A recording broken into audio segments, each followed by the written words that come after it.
दोस्तों नमस्कार, मैं राजकुमार मौर्य प्रखर इंडिया यूट्यूब मंच पे आपका स्वागत है। जैसे जैसे लोकसभा का चुनाव नजदीक आ रहा है वैसे वैसे तमाम राजनीतिक दलों ने अपने अपने प्रत्याशियों की लिस्ट को फाइनल करना शुरू कर दिया है। आज हम इस वीडियो में बात करेंगे पवन सिंह, जिनको पावर स्टार के नाम से जाना जाता है, जो सिंगर हैं, एक्टर हैं, तमाम फिल्में इनकी बनी हुई हैं, तमाम गाने ट्रेंडिंग में इनके रहते हैं। हम भी सुनते हैं, बहुत सारे लोग करोड़ों की संख्या में इनके गाने पूरे हिंदुस्तान में सुनते हैं। भोजपुरी के बादशाह हैं, चाहे हम बात करें पवन सिंह की या खेसारी लाल यादव की या निरहुआ की। बहरहाल खेसारी लाल यादव अभी तक राजनीति में नहीं आए हैं, लेकिन वहीं पर निरहुआ की बात करें तो निरहुआ ने आजमगढ़ में चुनाव लड़ा और आजमगढ़ से पहली बार सफलता नहीं मिली, फिर से चुनाव लड़ा और चुनावी जीत उनको हासिल हुई उपचुनाव में। तो बात करते हैं पवन सिंह की। पवन सिंह बीजेपी के बहुत करीब माने जाते हैं। बीजेपी में इनकी फोटो प्रधानमंत्री नरेंद्र मोदी, मुख्यमंत्री योगी आदित्यनाथ, तमाम कैबिनेट मंत्रियों से लेकर के तमाम ऐसे आला अधिकारी जो पार्टी के आला अधिकारी हैं उनके साथ आप देखते होंगे।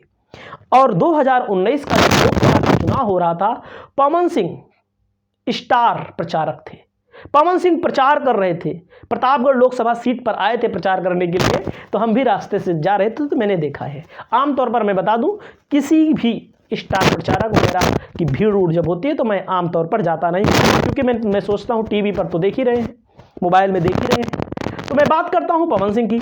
पवन सिंह चुनाव लड़ने जा रहे हैं, भाजपा के काफी करीब माने जाते हैं। जैसे ही जनता दल यूनाइटेड बिहार सत्ता परिवर्तन हुआ, जनता दल यूनाइटेड तेजस्वी यादव को छोड़ करके, आरजेडी को छोड़ करके, कांग्रेस को छोड़ करके, इंडिया गठबंधन को छोड़ करके मोदी के गोद में गई, बीजेपी के गोद में बैठे।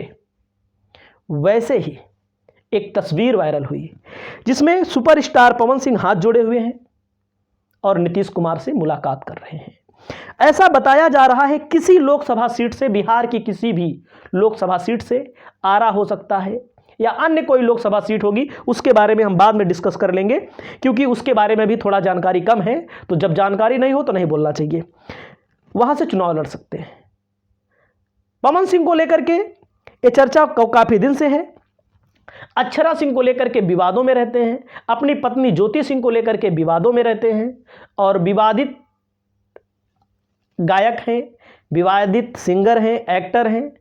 तो आप समझ सकते हैं कितने भी बड़े व्यक्ति हों, लेकिन हमारी नज़र में इनका जो गृहस्थ जीवन है, जो इनका व्यक्तिगत जीवन है, उसमें सुखी नहीं है। यूं कहें पैसा बहुत है, शान शोहरत बहुत है, लेकिन शादियां हुई, इनकी बीवी की डेथ होती है, इनका रिलेशनशिप रहता है अक्षरा सिंह के साथ, जैसा कि आप देखते हैं अक्षरा सिंह ने खुद कबूल किया है।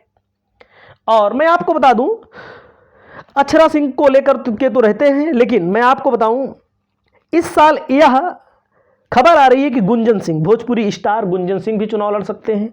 रवि किशन गोरखपुर लोकसभा सीट से भारतीय जनता पार्टी के सांसद हैं और इसके पहले ये भी जान लीजिए, गोरखपुर से ही नहीं, जौनपुर से भी लड़ चुके हैं। जौनपुर से भी रवि किशन सांसदी का चुनाव लड़ चुके हैं कांग्रेस के टिकट पर, चौथे 5वें नंबर पर थे। 2014 में शायद लड़े थे या 9 में लड़े थे, उसके बारे में उतना। मनोज तिवारी जो दिल्ली के प्रदेश अध्यक्ष रह चुके हैं, दिल्ली में वर्तमान में सांसद हैं, अपने बयानों को के जरिए देश ही नहीं पूरे विदेश में छाए रहते हैं। और इनके एक जो गाने हैं, रिंकिया के पापा, ही हंस दिए रिंकिया के पापा, वैसे भी काफ़ी बार चुनाव भी लड़ चुके हैं। और 2009 में मनोज तिवारी भले भाजपा में हैं, योगी के खिलाफ भी चुनाव लड़ चुके हैं, ये जान लीजिएगा। 2024 में दिल्ली की जगह वो बिहार से चुनाव लड़ सकते हैं। हो सकता है दिल्ली से उनका पत्ता काट दिया जाए तो बिहार से भी चुनाव लड़ सकते हैं। दिनेश लाल यादव निरहुआ 2019 में चुनाव लड़े थे अखिलेश यादव के खिलाफ। अखिलेश यादव को सीधा चुनौती दी थी इन्होंने, काफ़ी खराब बातें गई थी, कहना नहीं चाहिए इनको, और चुनाव हार गए थे। लेकिन उपचुनाव होता है तो वहाँ पे चुनाव जीत जाते हैं।